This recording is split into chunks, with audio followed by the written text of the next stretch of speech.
वृंदावन में अष्ट सखा हैं। ठाकुर जी के कलयुग में 8 सखा हुए।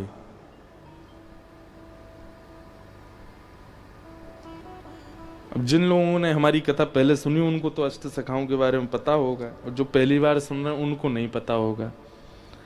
जब श्रीनाथ जी गोवर्धन नाथ एक दिन आएंगे, हमारी इंदू जी कल कह रही थी महाराज जी लाल जी कथा में आएंगे, मैंने कि चलो लेके आएंगे यहाँ भी एक दिन। 5वें दिन आएंगे ठाकुर जी। तो श्रीनाथ जी हैं, ऐसी भुजा, ये नीचे नेत्र हैं, ये हाथ कटी पर है। तो आप जब गोवर्धन में विराजते थे तो श्रीनाथ जी के 8 सखा थे। इसी कलिकाल में 500 वर्ष पहले ठाकुर जी बाकी लोगों को तो मंदिर में स्थिर दिखाई देते थे, पर इन 8 सखाओं को ठाकुर जी चलते फिरते कूदते आनंद करते सब लीलाएं करते हुए दिखाई देते थे। उनमें से एक हैं जो सब प्रसिद्ध हैं, बहुत लोग जानते हैं, श्री सूरदास। तो सूरदास, कुम्भनदास, परमानंद दास, नंददास, गोविंद स्वामी, छीत स्वामी, चतुर्भुज दास, और कौन रह गए? एक और रह गए कोई, नंददास। नहीं, नंददास भी हो गए। अब यही हैं अष्ट सखा। तो एक बार की बात है कि सूरदास जी से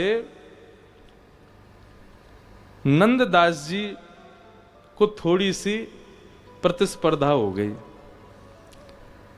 सूरदास जी के प्रति उनका भाव आया कि भाई नंददास जी के प्रति सूरदास जी के मन में, और ये प्रतिस्पर्धा नहीं हुई थी, केवल ठाकुर जी की लीला को प्रकट करने के लिए एक छोटी सी लीला हुई कि सूरदास जी बोले, हे नंददास, तुम जितने भी पद गाते हो ना, ये सब हमारी छाप के ही हैं। मतलब हम पहले लिख चुके हैं ऐसे पद, उन्हीं को सुन के तुम 2-4 शब्द इधर उधर करके अपने बना देते हो।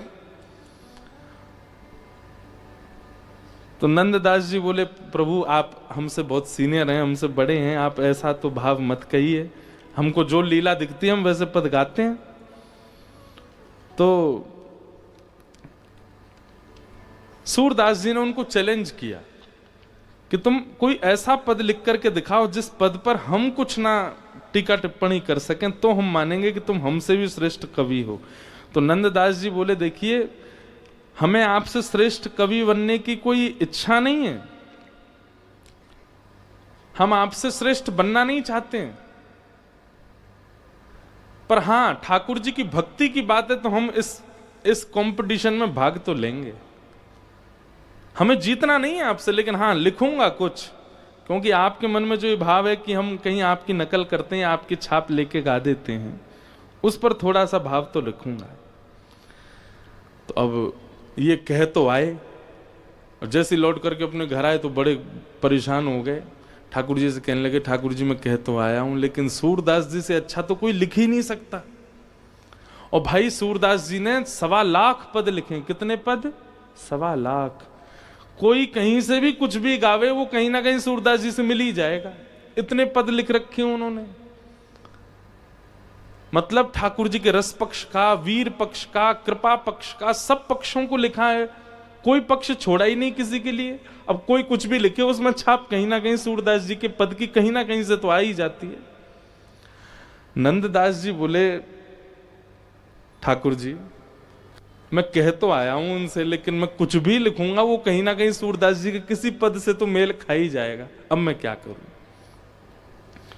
तो व्याकुल होकर के नंददास जी रोते रहे रात भर, अब क्या होगा, कल तो मेरी बड़ी बदनामी हो जाएगी, और ये वो सब सोचने लगे। बोले मुझे जीतना नहीं है, लेकिन कुछ ऐसा तो होता।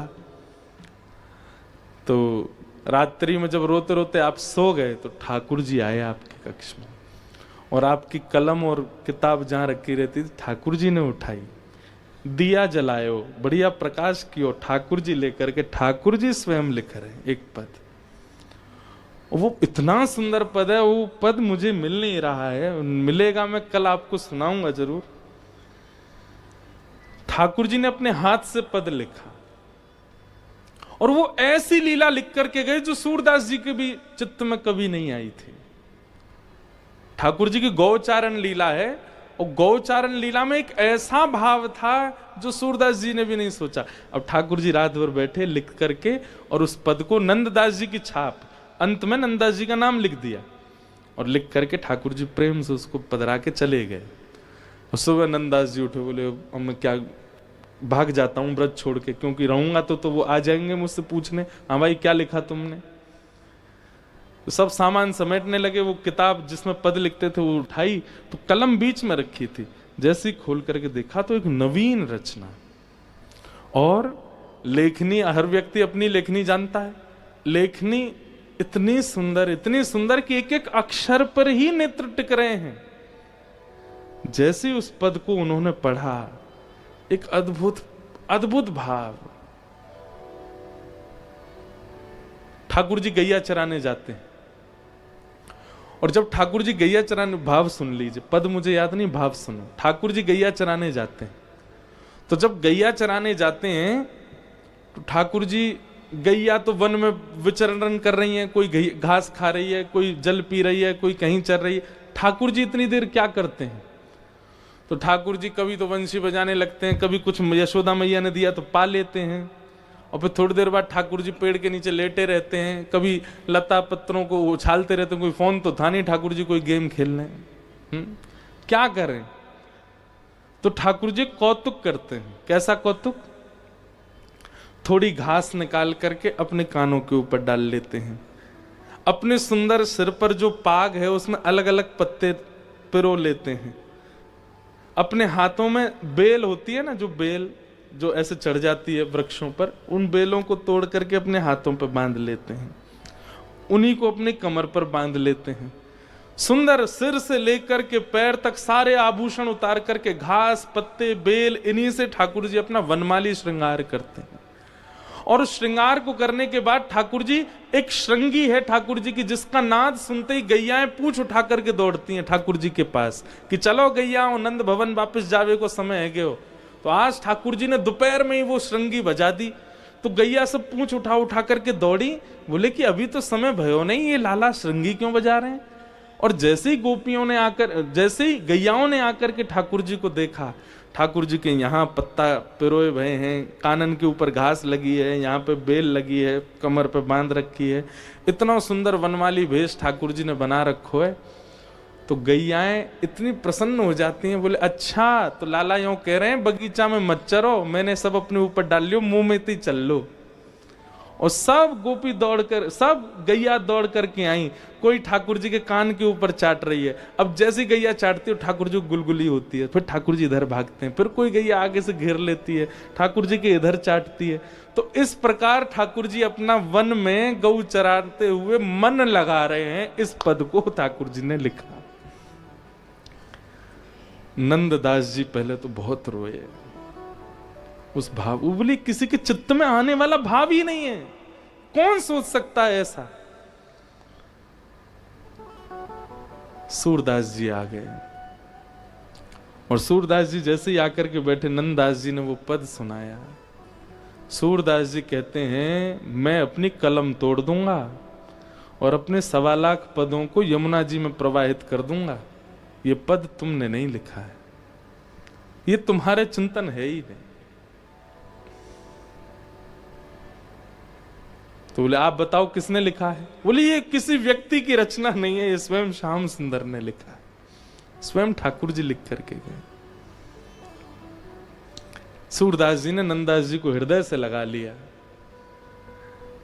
बोले आप मुझे हृदय से क्यों लगा रहे हैं, मैंने तो लिखा नहीं। बोले तुमने नहीं लिखा, लेकिन तुम्हारी लाज बचाने के लिए ठाकुर जी लिख करके गए हैं, तो इसका मतलब है ठाकुर जी मुझे प्रमाण देना चाहते हैं कि भाई तुम नंददास से प्रतिस्पर्धा मत करो। ठाकुर जी को क्या गरज पड़ी, क्यों लिखने आएंगे ठाकुर जी स्वयं।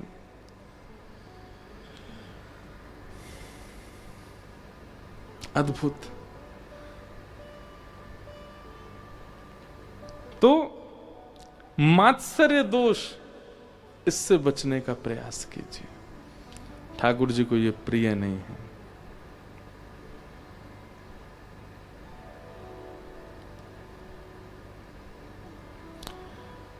वैद्यं वास्तवमत्र वस्तु शिवदं तापत्रयोन्मूलनम् श्रीमद्भागवते महामुनिकृते किं वा परैरीश्वरः सद्यो हृदयवरुध्यते त्रिकृतिभिः शुश्रूषुभिस्तच्छणा। तो विषय परम धर्म, अधिकारी, मात्सर्य दोष से रहित व्यक्ति, और तीसरी बात आई संबंध। वैद्यम वास्तवमत्र वस्तु शिवदम।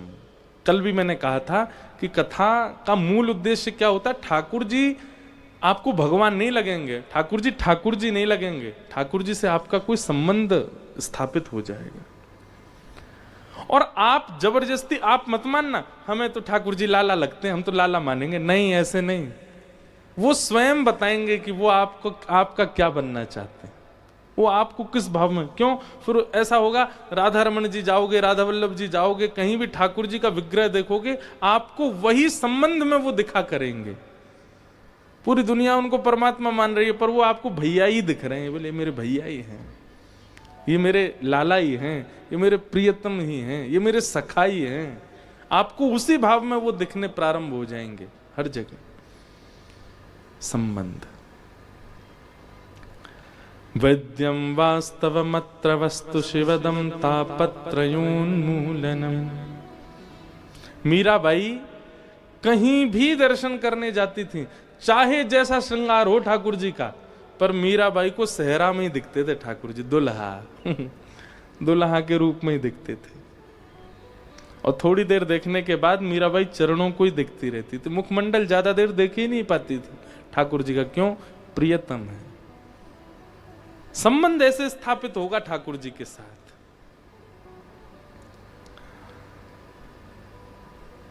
वैद्यम वास्तवमत्र वस्तु शिवदम तापत्रयोन्मूलनम। भागवत जी का प्रयोजन क्या है? तापत्रयोन्मूलनम। उन्मूलन किसको कहते हैं? नष्ट को, खींचने को। तीन प्रकार के ताप हैं, आदि दैविक, आदि भौतिक, आध्यात्मिक। इन्हीं तीन तापों का बहुत विस्तार है। तीनों प्रकारों के तापों को जो हमारे चित्त से उन्मूलन कर देते हैं, नष्ट कर देते हैं, श्रीमद्भागवते महामुनि कृते किंबा परैरीश्वरः सद्यो हृदयवरुध्यते त्रिकृतिभिः शुश्रूषुभिस्तच्छणा। तो विषय, अधिकारी, संबंध और प्रयोजन, ये चार बातें स्पष्ट हो। भागवत जी का द्वितीय श्लोक। अब आता तृतीय श्लोक।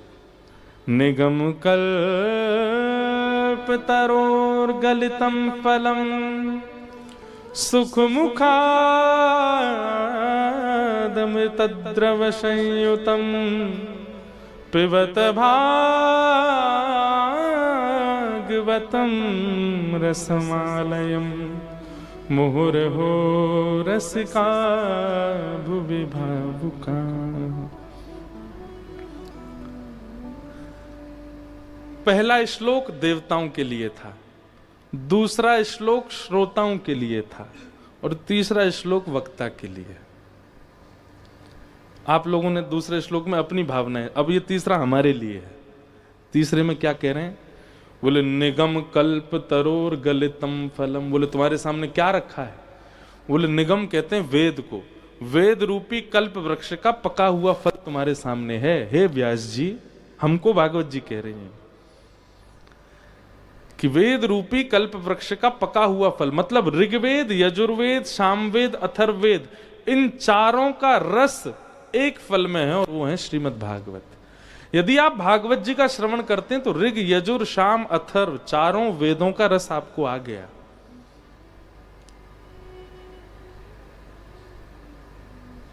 तो हे व्यास जी, तुम्हारे सामने ऋग, यजुर, शाम, अथर्व, चारों वेद रूपी वृक्ष का फल रखा है। तो बोले इनको क्या करो? बोले सुख मुखाद अमृत द्रव्य संयुतम। भागवत जी के बगल में आप देखेंगे कौन बैठे हैं? सुखदेव जी, एक तोता के रूप में बैठे हैं, दिखाई दे रहे हैं इधर वालों को? सुखदेव जी ये भागवत के मूल वक्ता हैं। अब मूल वक्ता तोता है तो फिर हम काय को बैठे हैं। अब यहां पर क्या कहा जा रहा है कि जो तोता का गुण होता है वैसा गुण वक्ता का होना चाहिए। वक्ता तोता का गुण क्या होता है, वो जिस फल में मुख लगाता है वो मीठा हो जाता है। या फिर ऐसा कहो कि तोता उसी फल में मुख लगाता है जो मीठा ही होता है। पर यह बात प्रमाणित होती है कि भाई जिस फल में तोते का मुंह है वो मीठा है, वो रस देने वाला ही होगा। लेकिन तोते का एक स्वभाव होता है, बहुत ध्यान से सुनिएगा। एक भाव चित्त में आया, आम का पेड़ है, उस पेड़ पे कबूतर भी बैठता है पर आम नहीं खाता।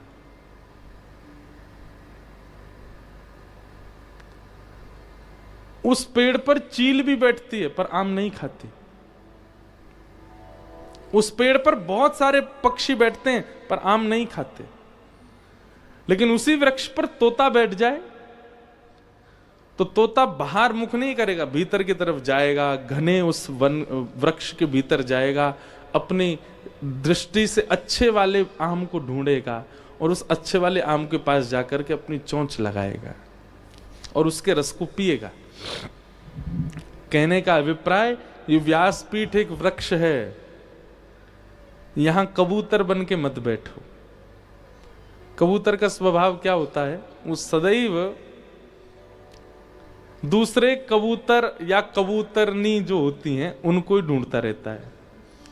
मतलब वक्ता इस व्यासपीठ पर बैठ कर के बहुत फॉलोअर्स की कामना ना रखे, बहुत शिष्य बन जाएं मेरे, बहुत मेरे अनुयायी हो जाएं, बहुत मेरे श्रोता हो जाएं, ऐसी कामना ना रखे। जैसा एक कबूतर करता है।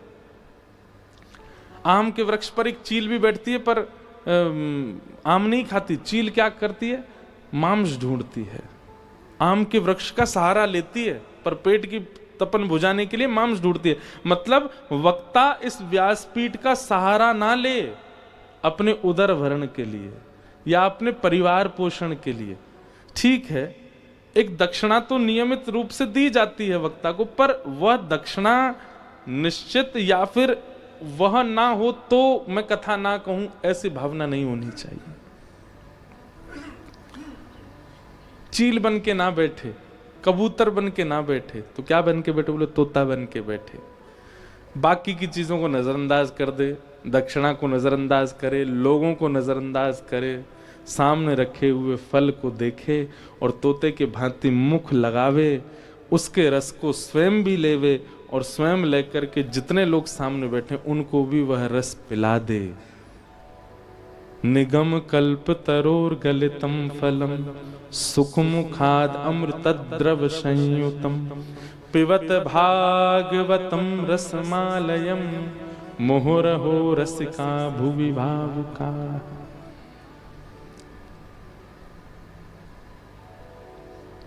भागवत के व्यासपीठ का आश्रय किसी अन्य साधन के लिए ना करे। एक जिम्मेवारी रखे वक्ता कि सामने अगर 5 लोग भी बैठे हैं तो इन 5 की जिम्मेवारी मेरी है कि इनको भगवत स्वरूप का दर्शन होना चाहिए, इनके दोष नष्ट होने चाहिए। इस जिम्मेवारी से कथा कहे और वो तभी संभव होगा जब वो सुख बन के बैठेगा। यदि भागवत जी के फल में स्वयं रस नहीं लिया होगा, उसकी जीव को या उसके मन को या उसके भाव को स्वयं रस नहीं मिला होगा, वो दूसरों को नहीं दे पाएगा। वो स्वयं रस युक्त हो पहले, और रस युक्त होने के लिए ही व्यास मंच पर बैठे।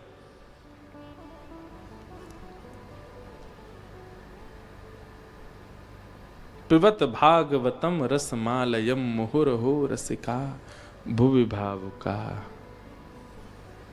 पिबत भागवतम, भागवत सुनो नहीं, भागवत कहो नहीं, भागवत पियो।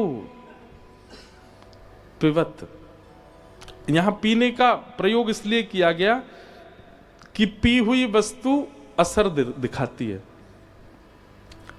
डिहाइड्रेशन हो गया हो तो पानी पियो, ठीक हो जाओगे।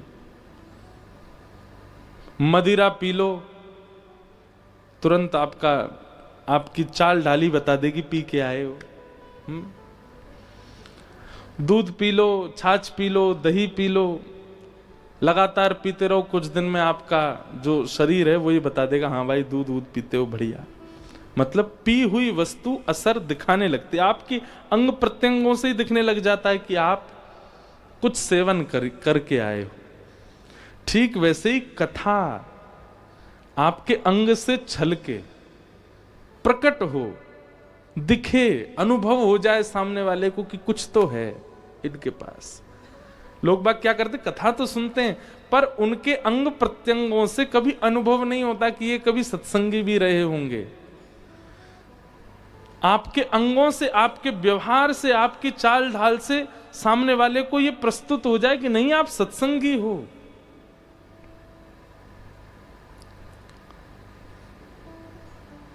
फ्लाइट्स में वेज नॉन वेज दोनों सेक्शन होते हैं। सबसे पूछा जाता है सर वेज और नॉन वेज, पर हम अपनी अपनी बता रहे हैं। हमको आज तक एयर होस्टेस ने पूछा ही नहीं नॉन वेज, वो वेज ही बोलती है। क्यों? वो रूप से हुलिया से ही समझ जाती है। हाँ, विदेशी हवाई जहाजों में तो बात अलग है, वहां तो पूछे ही लेते। वहां तो एक बार एक एयर होस्टेस ने मुझे टिश्यू पे, सर ब्लड आ रहा है आपके मैंने ब्लड नहीं है, वो तिलक है।